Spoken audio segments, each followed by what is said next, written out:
if you'd introduce yourself. Hi, my name is Betsy Barker, and I am the owner and designer of Betsy Couture Vintage Wedding Gowns. I'm happy to be here today. Thank you for having me. Oh, I'm so excited to talk to you. I want you to just real quick clarify your definition for two terms for me: vintage and couture. Vintage to me is anything over about 20, 30 years old.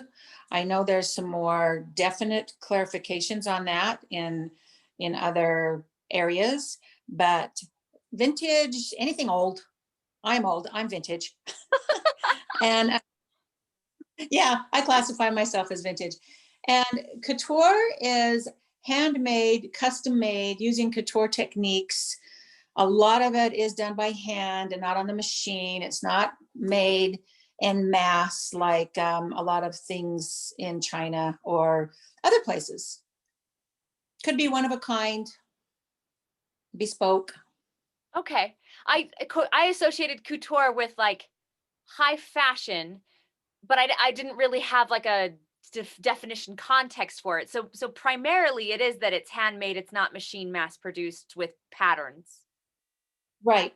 And high fashion, yes, that's where it started in France. The term is French. And it is high fashion, high end, and a lot of the big name designers in France, it's all couture too. And everything I do is couture, and that's why I use that name for my business. With Yeah, vintage, are you using materials that are old or style that's old? both. So that's a really good question, actually. Um, I pull all my ideas from previous decades. And as I go through the shop and show you some of my samples and designs, you'll probably be able to see that because I know you have a history with costuming and theater and various things. And so you would see that. But a lot of my ideas come from architecture, from vintage architecture from the 30s or 40s, clothing from the 20s, not necessarily wedding related, but just style. But I also have a lot of fabrics and trims in my shop that are from the 1900s and the 1920s and the 1930s, the 1950s. And a lot of my clients will want to use that. So it's really fun. Yeah, I'm so excited. Let's take a look at everything. So this is my showroom. I will kind of turn around really quickly to give you an idea of what it looks like. So my clients will walk in right here through this door and enter into my main showroom.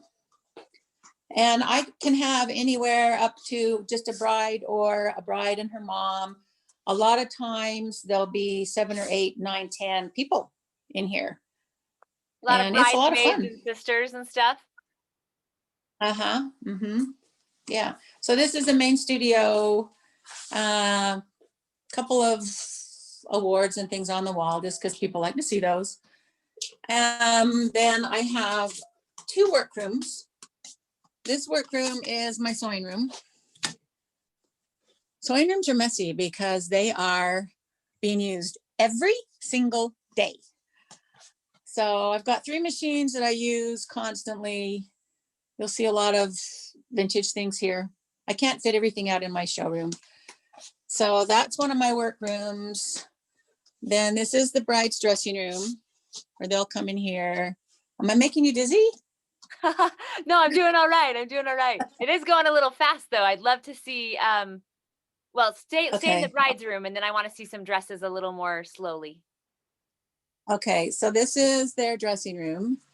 And when I don't have clients here, it's just open. But then this is my workroom. The other one is my sewing room, basically. This is my workroom where I design all my patterns, cutting, a lot of work. You'll see a lot of patterns over there hanging on the wall. Okay, so So those yeah, ones, those are this is that are my, hanging in that corner to the right. That's all like paper patterns. yeah. Yeah. Yep. Those are you can call them slopers. Some people call them slopers. They're patterns for different things. Lots of fabric, vintage dresses over there, real vintage dresses. Yeah, so that's kind of a brief, quick tour of what I have. This is maybe a really ignorant question of mine, but I have to say I'm surprised to see things that aren't white. Like some very non-wedding vintage dresses around. Are you using them for reference? Are you what are you doing with them? The ones that were hanging in there, the actual vintage gowns, In dresses. in yeah, in both your workroom and your sewing room, you had what I would say is just like some really nice clothing, but not necessarily wedding. I use it for inspiration. And there's also people who want to rent vintage dresses for photo shoots. Ah, And so I will allow photographers to rent certain dresses out for photo shoots. I don't rent them out to the general public because they get trashed. sure. But I will let photographers use them for stylized shoots and things like that. But like as far as you said, the non-white, I don't have any white fabric in here. Uh, there's rarely anything that's white. I have to clarify there's a few pieces that are white, but not white. Like I've got some cotton here, a couple of pieces of cotton. That one's silk. Most everything is ivory, off-white, blushes, mauves, nudes. White really doesn't look great on skin, and it is not becoming to people's skin tone. Um, it just doesn't look good. There's very few white dresses. Most of what you're seeing is off whites and ivories and nudes, um, and that's pretty much the norm for most bridal these days. It just looks better on people's skin. Yeah, it's not washing them out quite so much, yeah? Yeah. If you get the right color, like one of the first things I do for all my brides is I'll color drape them. I'll put them in a whole bunch of different colors and find the exact. Just going to hold this one up for you so you can see it. This one's kind of an oyster color, and that is vintage fabric right there. But I'll color drape them and make sure I'm getting the right color for their skin tone, because even an off white or ivory that can have a blue undertone or a gold undertone, a red undertone, it if it's not perfect for their skin, it's going to make them look washed out. And once I get the right color, the whites of their eyes are going to pop, their teeth are going to pop and look more white, their skin's going to glow, you can see the highlights in their cheekbones. It's just amazing what happens when you get the right color on each person.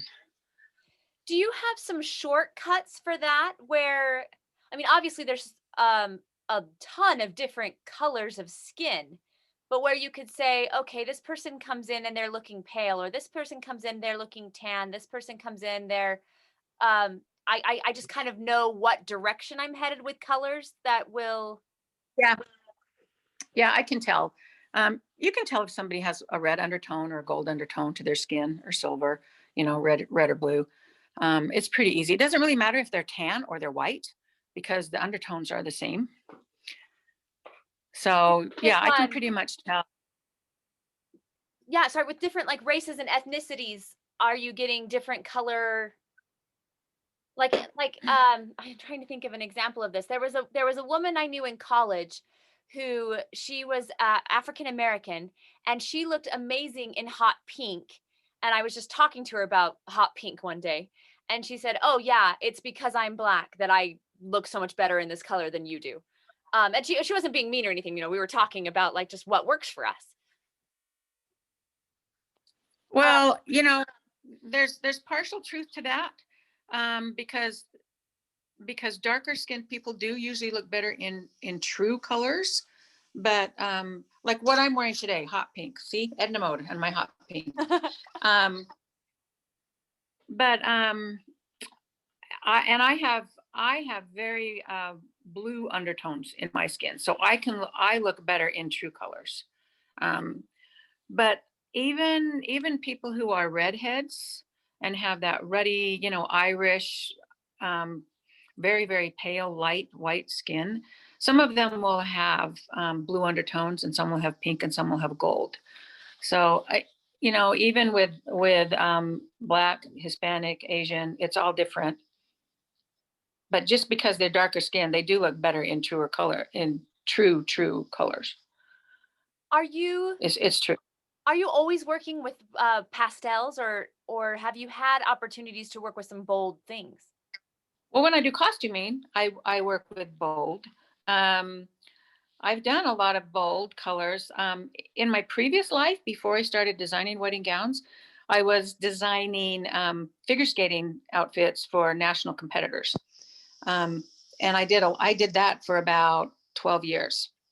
So I worked with a lot of figure skaters from all over the country. I have some of them here because my daughter happened to be one of those nationally ranked figure skaters. And once I started making hers and she was on the national circuit, other skaters from around the country hired me to make theirs. So yeah, I made a lot of bold colors. But for brides, not so much. I want to. It's I wouldn't even call them, I call them neutrals, more Okay. neutrals. Yeah, I Mhm. like that designation. Um, I can't really picture in my mind something that would probably be more different than a wedding dress than an athlete's performance uniform and a figure skater's, where we're not talking about a lot of fabric probably. No, it's not a lot of fabric, but the techniques are a lot the same. How You so? have to know how to fit. Well, you have to know how to fit them. The figure skating, of course, the fabric is very stretchy. You're using a lot of lycra or stretchy chiffon, um, but it's got to fit and it's got to move. Figure skating outfits on the national level, competition dresses, not just dresses they're going to practice at the rink in. Competition dresses are way more difficult than bridal because they stretch, they move, they're spinning, they're jumping, they're falling, they're moving all over the place. And brides, hey, they're happy if they can just lift their arms up to their shoulders, right? If they have sleeves. So, but the beading techniques are very similar. The style techniques, it's all about fit and color and getting the right style on their right body shape, whatever their shape is. So doing all those figure skating competition dresses for all those years really was a great lead into bridal. I can see how there's a similarity of like maybe flashy bling, showmanship, I guess, is maybe kind of the best word I can think of at the moment. Mm-hmm. Yeah, showmanship's a good term. Yeah, because a wedding these days, well, at least pre-COVID, um, it's not it's a show. It's a party. It's a show. It's an exhibition. It's sometimes they were huge, and it was all about the bride. It really, to me, really was all about the bride. Um, and that everybody wanted to see their dress. It's like, who are you wearing? You know, and that transfers to everything. It's not just who are you wearing, but where did you get it? How did you come up with the idea? In my case, because everything is custom, I will design with the bride, just like I did with the figure skaters. We design it together. So figure skating, we would design it to the piece of music and what they wanted to portray. For a bride, we will design it for their overall style of their event. Sometimes the whole event will be very vintage. Sometimes it's a garden wedding and it's very just soft and serene and simple. Other times it's an over the top, event at a at a at an urban place, that's just really over the top, huge chandeliers and lots of crystal and silver and, everyone's in a tux. And then other times, they're getting married at the beach or in the mountains. So I design their dress for their style of event, That's and then it all works. that sounds like a lot of artistic pressure to me because as I think about how I interview, entertainers and storytellers, there is a lot of stereotyping, comedy, and expectation that a bride has been dreaming of her wedding day for a certain way for such a long time. It's a high stakes story with a very personal character. as the lead, right? How Yeah. are you helping them how are you helping them navigate that, um, with the pressure, with the expectation, and also, reality? Well, the first reality is their budget. Who's paying for it? Are they paying for it? Are their parents paying for it? Are they and their fiance paying for it? So budget's the biggest reality. They have that figured out before they come to me. And if they don't, we figure it out very, very quickly. But I don't act as a wedding planner, and I don't even work with the wedding planners. I'm only working with the bride, and so everything is what she wants. It's more important that she love this dress than that I love it. Sometimes I don't like them at all. I don't like some of the dresses that I've made. I would never have made them. I would never have styled them that way. I would never have put that design on that body type. And I try to talk them through that as best I can.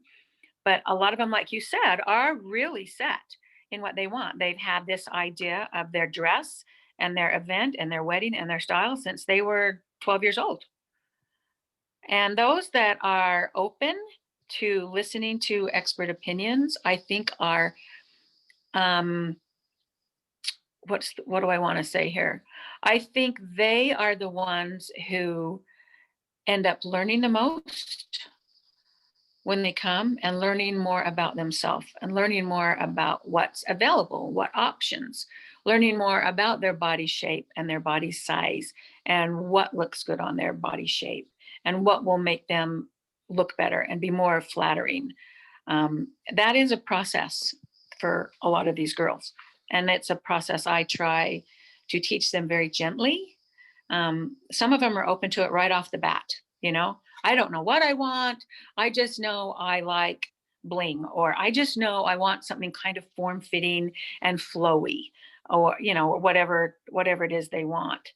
And then we will talk through their best assets.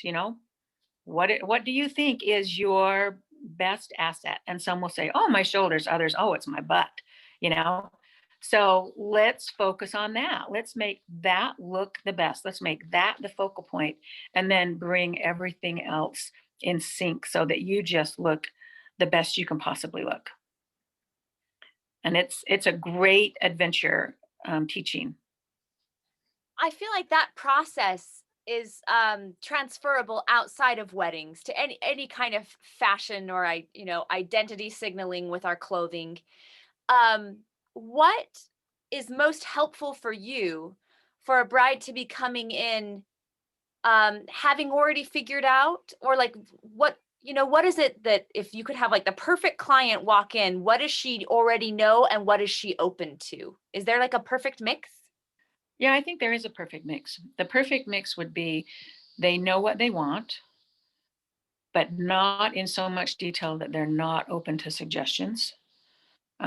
And they are open to listening to my ideas, and I'm open to listening to their ideas. Um, my most gorgeous dresses, in my opinion, and from images that I put on Instagram and other places that people comment on, seem to be those gowns and those girls that have hit that happy spot where they have said, okay, Betsy, yes, this is exactly what I want, but can you do this, this, and this? And it's like, yes, I can do that. Oh, but now you're making me realize, ooh, we could do this too. What do you think about that? And it's those little pieces of inspiration that come to me when they're open to different ideas and thoughts, and come to them when I'm there, give some thoughts. It's almost like magic. It's like this click, this light bulb just goes on.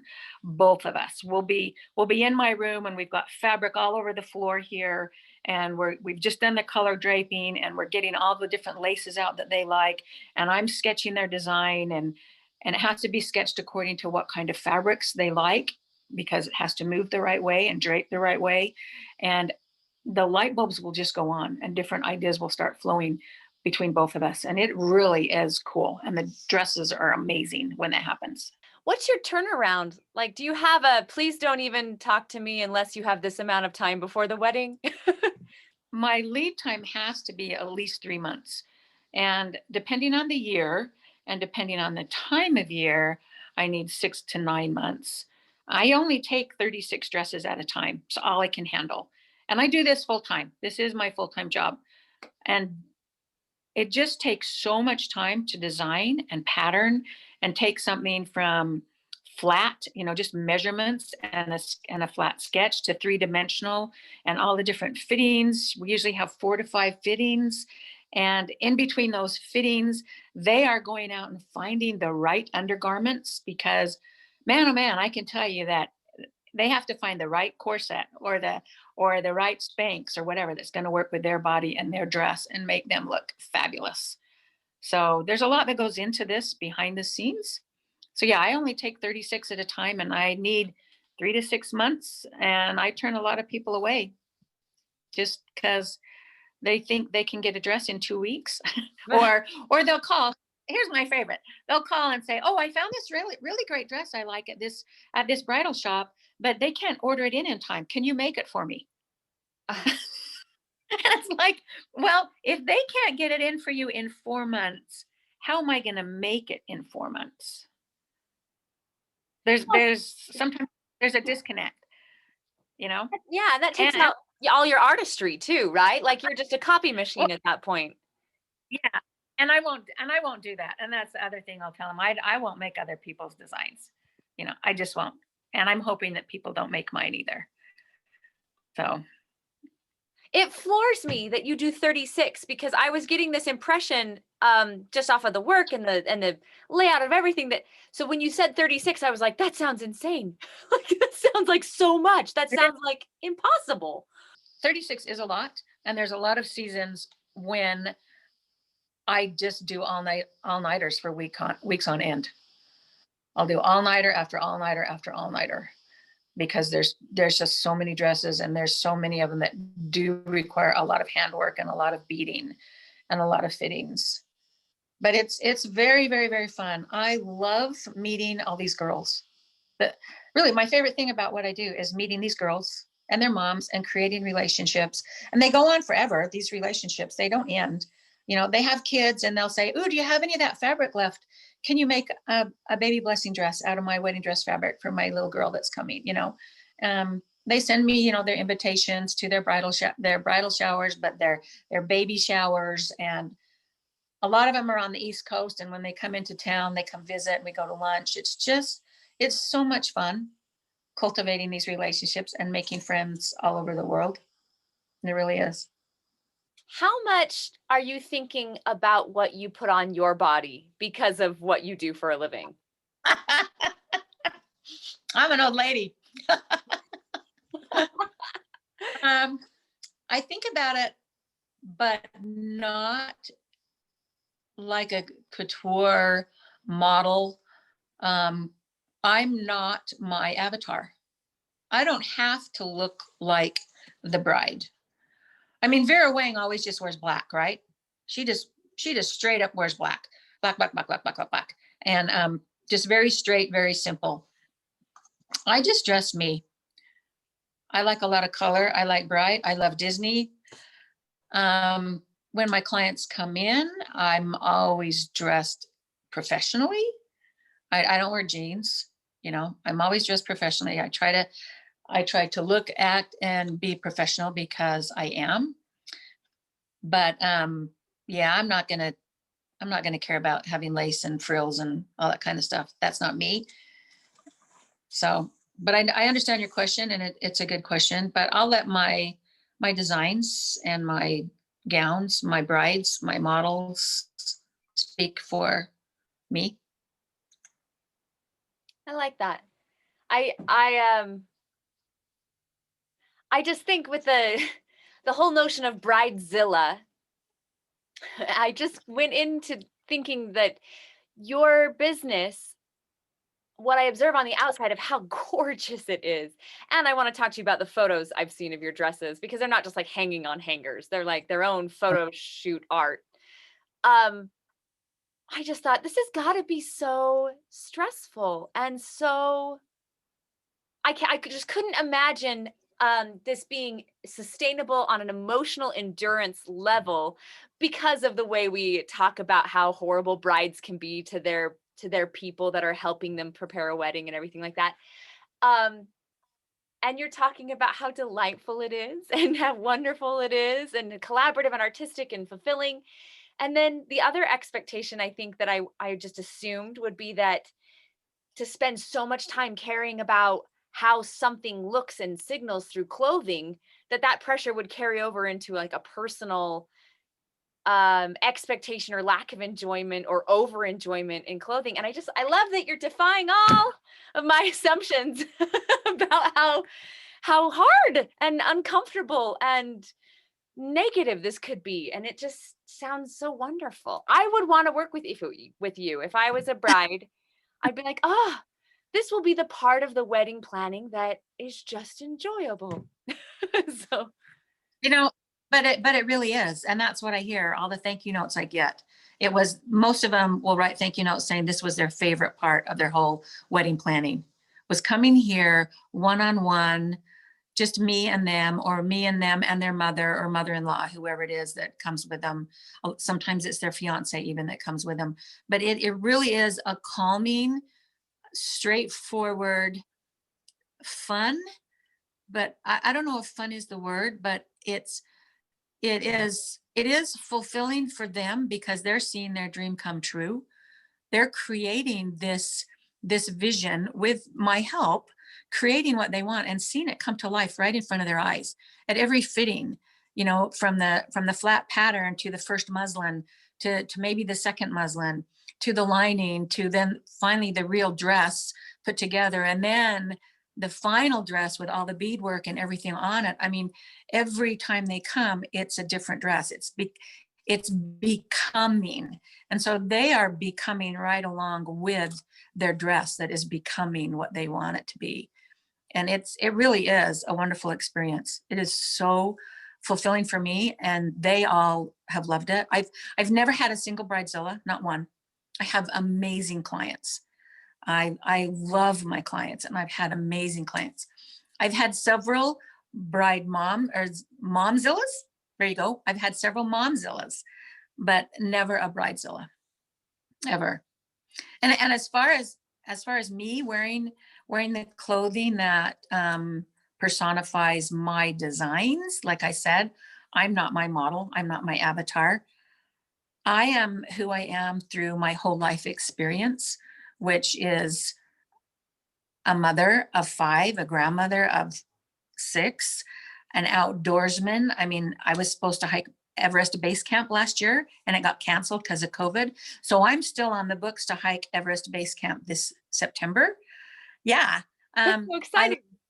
I love to be outdoors. If I'm not here in my studio working, I am outside. I am hiking, I am walking, I'm playing pickleball, I am working in my yard.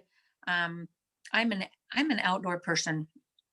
And so I either need to be in here doing something, creating some magic, or outside creating magic in my own life. But there's a really healthy balance. Yeah, I like that's kind of a whole picture, or better whole picture. You're the first artist storyteller type person I've interviewed where the collaborative nature of what you're doing, your collaborative partner is both your audience and your artist. I've interviewed authors and theater people and singers, and there's just such clear lines between the consumer and the creator of what their entertainment or their story piece is. And Mhm. obviously there are other people um watching the bride in the dress. But I feel like she's really your first audience member, but she's also, you know, the part of your art that you are showing to others. Yeah. That's a really interesting Yeah. dissolution of categories. That's an interesting concept, Liz, because you would think that, being a theater producer, creator on stage, that all the stuff that you do, that it would be more similar to that, because your audience is your audience. Your actors are still part of the audience. That's true. I've definitely been of the mindset that my first advertisement is to my cast, right? It's to audition, and Right. that's where I set the tone. Okay, so I guess I just haven't really thought about how I just haven't really framed it that same way. But conceptually, yeah, I want all my collaborative partners to feel as important to me and as, I don't want to say catered to, but yeah, there's a certain level of like where that's the audience too. I want them to continue to buy in the way an audience member Right. would to their participation in the process. Okay. Right. They see a different aspect of it. They see the behind the scenes, and they know what goes on behind the scenes and all the work that goes in to create that vision on stage. The audience just sees the final product, where the bride is the same. The bride is the same as a cast member. You know, they're seeing it, they're listening to it, they're learning from you, the director. You know, so I would be the director, and the bride would be the actor. It's the same kind of thing. They throw out their ideas and they make the character theirs, where the bride is helping me make the dress theirs, and really that becomes them. So I want to push this analogy further, and if it breaks, that's fine. But then what's the script that you're both working from? Probably to find that perfect balance of joy, joie de vivre, for this bride, for her day, for her event, for everything that goes into it. I think that's the script, to bring joie de vivre to her and everybody who ends up seeing her. There's one other thing, Liz, that I don't know. I don't know if you know that I do, because we haven't talked about it yet. But a lot of my creations are vintage gowns that the girls will bring in, that were their mothers or their grandmothers or their great grandmothers. And they will want to recreate them into something that they want. Okay. Sometimes they want to keep the dress as similar as possible and just make it fit. And so that's just alteration. So that's kind of a no-brainer. But a lot of times, in fact, I have several I'm working on right now, that they want to totally redesign this dress from the 1960s or the 1980s and make it more modern and updated to what they want, and fit their body type and look good on them and follow the style and theme of their wedding. And that right there is one of my most favorite challenges, because I only have that fabric to work with. I have to work in the confines of that dress and what they bring me and what'll work. And so it's a huge challenge, and it's just totally one of my favorite things to do. But it's also a very emotional thing, because the mother or the grandmother, as well as the bride, usually come, and they are here seeing this creation evolve from what was a beloved dress of theirs into now a new beloved dress for their daughter or granddaughter. And so I get emotional, because this is really an emotional thing for these ladies. It is so heartwarming and so fulfilling to see these women love this dress that is now being used again in a different way, and how its creation has now become its new owner's creation. It's really cool. Yeah, I can see why that is so touching and significant, and kind of a perfect extension of working with vintage things when it ties Mm, in directly to the generations that you're directly yeah, tied into. yeah. It's it really, really is amazing.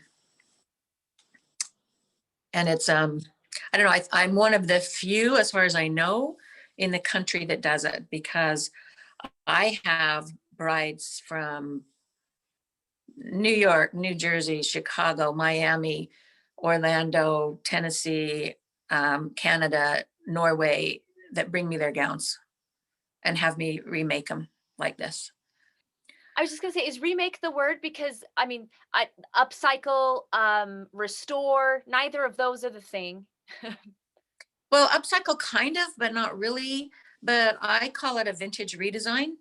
Okay. That's the hashtag I use is vintage redesign or just vintage dress. But it's a vintage redesign. It's been completely redesigned. Most of the time, I am unpicking the entire dress, taking it apart, and just using it as fabric. And so it's a completely new design. It's just the memorabilia and the emotional connection with that dress that was their mother's or grandmother's, because it's the same fabric. Yeah. But you would never know. Most of them, you would never know it was the same dress. So I always tell the girls, make sure you have a picture of your mom or grandma in this dress, from their wedding. And then make sure you get a picture of yourself in it, if you can get in it, because people were so much smaller back then. Right. And then you'll have you and your pictures of you in this new, recreated, re-envisioned dress. And then people can make the connection. But unless they see the steps, the process of these dresses, they would have no idea. For Let's talk quickly before we go about the photo shoots that must be happening for the dresses the way that I've seen them. I don't even want to say marketed because it's not like you make something and then sell it. But when you're showing your work, because that's its own piece of art, I feel like. What's happening behind the scenes there to get that shot? well, typically when I design, like I have, can I put this on this dress while we're talking? Oh, that'd be Um, great. okay, so typically I'll do a collection every year or so with maybe, I don't know, 3 to 6 dresses. This year, this is my new one. This is my new collection dress right here. And I haven't done any photo shoots of it. It's not out there anywhere yet. Nobody's seen it. I've contacted several photographers to see who I think would shoot it the best, and several models to figure out who I think would look best in it and show it at its best.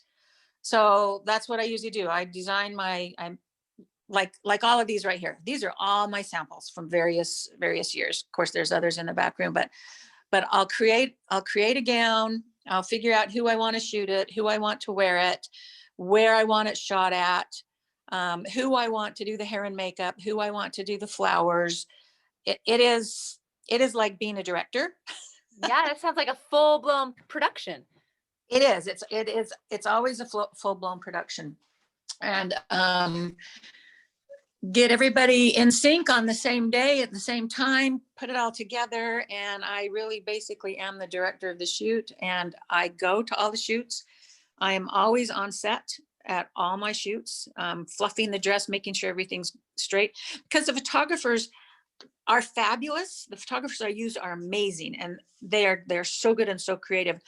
But they're generally looking at the shape of the model, what she's doing with her arms, her hands, how it looks with the background, and where the lighting is, and the general overall image. I'm looking at the details. I'm making sure the bottom of the dress is just exactly where it needs to be, and that there's no crinkles in the bodice, and that the lace is hanging over exactly where I want it to hang, and that there's no hair in the model's face. That kind of thing. So I'm pretty picky about these photo shoots. I know who I like, and I use who I like. And you'll see when you look at my Instagram page, there's several models that have worn several of my gowns, and you'll see them in different gowns in different locations. Quite a few of them because I like to use theater people. I like to use dancers because they can move, and I like to use actors because they can act. And when you're in a photo shoot, you are a dancer and an actor. And that's my big thing. So Define for me a little bit, because you used a term that I feel like I know what it is, but you used it like a vocabulary word. So I want to make sure I understand its connotations. Part of the collection. So these are ones uh-huh. that brides haven't come to you and instigated the process. These are your own initiation? Right, right. So I have my collection gowns, my own designs that I create, and because I need the freedom to design. I think all artists do. We need to create. I will design, like I said, anywhere from 3 to 6 dresses for each collection. So it's just a new year, a new group of dresses that are my collection gowns. So if you go to my website, you can see all my collection gowns. They're there, and they're all named, and all the descriptions of them are there. Can learn about them. They all have names. I name them all after actors or the part that the actor played. So let's see. What can I tell you? Here, let me show you up here because I've got some pictures here. So this one, that gown is named Myrna. You remember an old actor named Myrna Loy? Yes, she was in The Thin Man. I love her. Yep, she's one of my favorites. So that's named after Myrna, and that's a very 1940s style. That's my design. Then there's this one, and this one is named Jasmine, not after the actor, but after a role, right? I'm obviously assuming like Aladdin, but is that the Jasmine you Yeah, mean? Cool. yeah, that's the Jasmine. Then this one is named Scarlett, Scarlett O'Hara. Ah. And all my gowns, every one of them is named after an actor or her part. And it's really fun for me to tell people about these names because I love theater. You know, you love theater. Theater is part of my background and my life and my kids' life, my family's life. I just have taken it to a different level. So those are my collection gowns. So the girls can honestly, they can order a collection gown, and then so they come in, they tell me, oh, I want the ruby, or uh, or I want Grace, or I want, whoever it is, Audrey. And so it'll be okay, great. I'd love to make you that dress. What kind of fabric would you like? Would you like the neckline the same? Would you like the length the same? Would you like to change the sleeves? And so the dress is totally customized to them, whatever they want. But I already have the pattern made. So those are my collection gowns. So I do sell collection gowns that I customize for each bride. And then I have the bespoke gowns that the bride and I collaborate on and design together. And then I have the vintage redesign gowns that we take their old gown and remake it. So there's 3 different ways to get a gown here. Does a collection have a unifying theme, or is it like just that 2021 is the collection? No, they have a unifying theme. One collection is called Coquette. Those are very vintage from the 50s, 60s. One from a couple of years ago was Principesce, princess in Italian. My heritage is Italian, so I tend to lean toward Italy a lot. My grandmother's from Italy, and she's the one who taught my mom to sew, who taught me to sew. There weren't fashion design schools back when I grew up. So we learned the couture techniques from our parents, grandparents. Yeah, so each collection has kind of a theme. This one that I'm doing right now, it's not really part of a collection. I just needed to create something. But I'm too busy to create a whole collection right now. So when I have a lot of clients and I'm really busy, I don't get a collection done because I'm working for them instead of working for me. I was going to ask you, because you said that certain seasons you're just so much busier, and I was going to ask, is it spring or fall where's your busy season? Busy season starts in January and goes through October. Okay. So I have November and December that I'm not busy. Yeah. And I still have clients because they're booking, because a lot of them do, especially my brides from out of state, because honestly, most of my brides are not from Utah. Most of them are from out of state. They're from the East Coast or the West Coast. And so they book farther out than Utah girls do. Sure. They typically book a year out, which is great. And then I can space them out and I can actually do more gowns and help more people. And they come in on weekends. And so for my brides that come in from out of state, I'll just book a whole Saturday for one bride and just whip through 2 or 3 fittings in the same day. She'll come in the morning. I'll work for 2 or 3 more hours. She'll come in the afternoon for another fitting. I'll get it to the next step, and then she'll come in the evening and then fly out. So it works for everybody. Yeah, that sounds like a very smart way to do that workflow process under those constraints, for sure. Yeah, yeah. And most of them, believe it or not, most of the ones that are coming in from out of state are getting married here. Utah has really become a destination wedding place. Between Moab and southern Utah and our beautiful mountains, it's a huge destination wedding place now.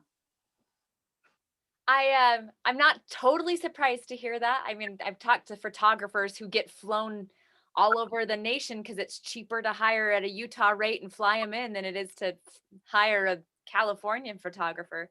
And we have some of the best landscape all over. Oh, we have amazing photographers here. You probably know the same ones I do.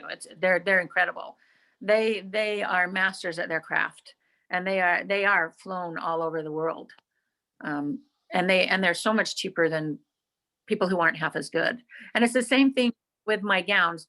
The people that are flying in, especially from New York, where there are a lot of designers and there are a lot of people who they have right in their city, they come here.